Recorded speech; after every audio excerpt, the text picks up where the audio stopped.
السلام عليكم ورحمة الله وبركاته. النهارده ان شاء الله هعمل طبق كوري مهم جدا في كوريا، لدرجة ان في مطاعم متخصصة بس في النوع ده من الاكل. وحاجة حاجة اسمها الجوك.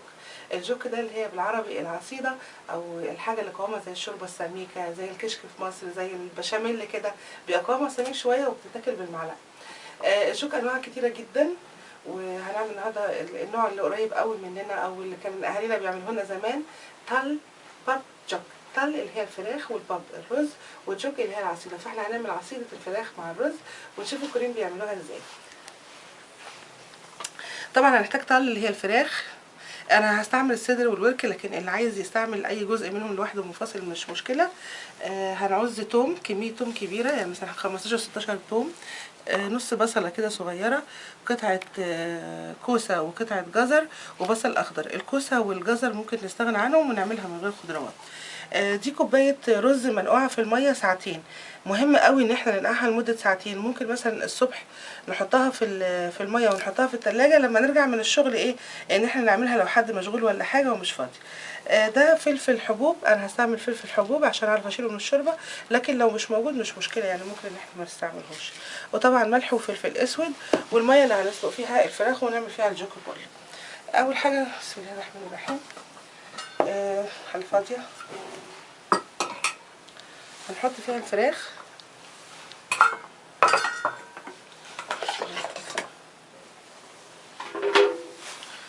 وحوالي 7 أو 8 كوبايات ميه نسلق فيها الفراخ. زي ما احنا شايفين ان انا حطيت الميه بارده، وانا عايزه الميه بارده مع الفراخ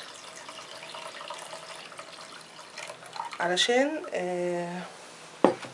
الفوائد بتاعه الفراخ تنزل في الشوربه، لان بما ان انا هستعمل الشوربه. نحطها كده على النار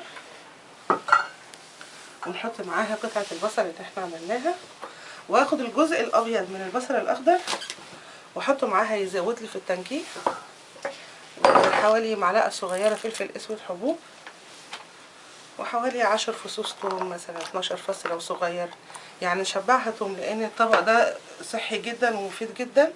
هنسيبها بقى على النار كده مثلا حوالي 40 او 50 دقيقه لحد ما الفراخ تتسلق ان شاء الله. اول ما نحس انها بدات تغلي كده، نتابع ان احنا اي رغوه بتظهر عليها، لو جبناها على جنب شويه هنلاقي الرغوه كلها بتروح في جنب واحد. طبعا الرغوه نشيلها باستمرار علشان دي بتسيب ريحه في الشوربه، والشوربه دي انا هستعملها في الاكل بعد كده، فمهم قوي انها تكون نضيفه من اي رغوه فيها.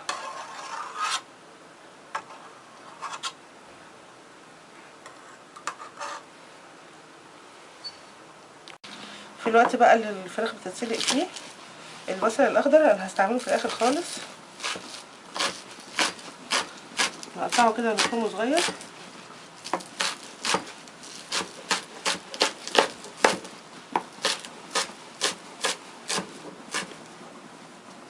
نفرمه صغير كده.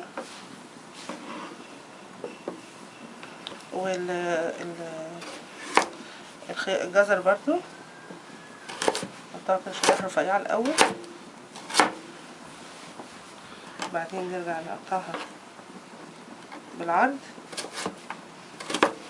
كده، نقطعها بقى مكعبات صغنطوطه خالص كده. الجزر فرمته رفيع، اودي كده في الطبق.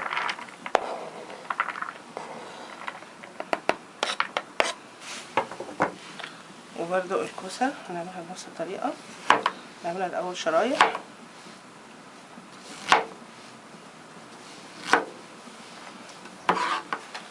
وبعدين نقطعها عيدان،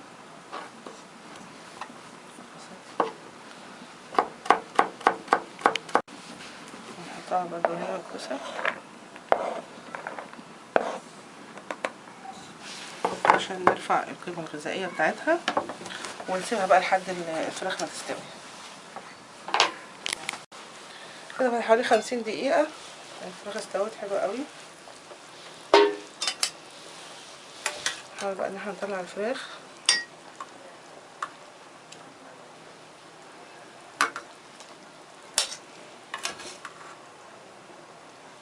انا بحب لحم الورك مع الصدر، بيدي طراوه لبعضه. نحاول ان احنا يعني نصطاد كده الحاجات اللي احنا حطيناها.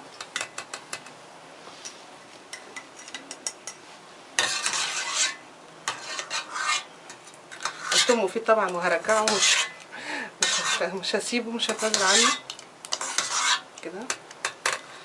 الشوربه كده عشان الفلفل الاسود مش مطحون هنضيف، لكن الفلفل الاسود عادي ممكن ان احنا نستعمله. هنجيب بقى الرز اللي احنا نقعينه ونصفيه من الميه بتاعته خالص،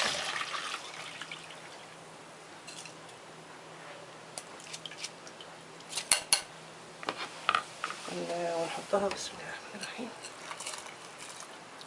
خلي بالنا ان الشوربه ما تطرطش علينا. نلم كل الرز كويس قوي ونحطه في الحله. زي ما قلنا ده كوبايه رز منقوعه لمده ساعتين على الاقل. بس كده بغطيها بقى واسيبها لحد ما الرز يستوي. بعد 10 دقايق كده الرز بيغلي، ونخلي بالنا ان احنا دايما نتابعه بالتقليب عشان ما يلزقش في قعر الحله. قبل ما يستوي طبعا هنبتدي بقى نضيف له الجزر اللي احنا عملناه والكوسه والثوم الني. ممكن نقطعه شرايح ونحطه، او نحطه زي ما هو كده فصين. دول 5 فصوص ثوم، وهرجع برده معاهم الثوم التاني، وهو كله هيستوي ويدوب في قلب الرز. يعني مش هنحس ان الثوم ده قطعه ولا حاجه. نسيبها بقى لحد ما الخضار والرز يستوي. ابتدي بقى اجيب الفراخ بردت شويه، ممكن ان احنا نقطعها كده بالشوكه او نقطعها بالسكينه، ممكن ان احنا نقطعها او بايدينا نفتفتها فتافيت صغيره كده، نتخلص من الجلد خالص.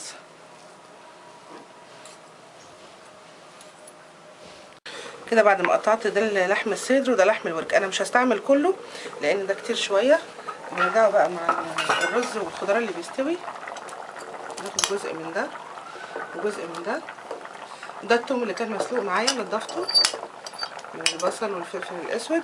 دول بقى ممكن مثلا نعمل سندوتشات فراخ، ممكن ان احنا نعملهم سلطه فراخ، ما نرميهمش برده نعمل بيهم حاجه تاني. في ناس ما بتحبش تحط الفراخ تاني مع الرز وبتحطها بس على الوش كده، بس انا بحب عشان الفراخ تاني ترجع تشرب طعم الخضار والرز معاها. 10 دقايق ان شاء الله يستوي ونشيله. كده استوت، ريحتها حلوه قوي. ملاحظين ان احنا ما استعملناش الملح لسه في الطبق ده لحد دلوقتي، عشان الطبق ده بيتقدم من اكتر من طريقه هنقولها دلوقتي. زائد ان الطبق ده طبعا مفيد جدا للناس كبار السن، للناس اللي عندها مشاكل في الهضم، سهل الهضم جدا للاطفال. اي حد ممكن ياكله في اي وقت، صحي ولذيذ. بيتقدم بقى معاه ملح، فلفل اسود قصدي وملح، وبيتقدم معاه زيت السمسم. ممكن ان هم يحطوا زيت السمسم معاه كده،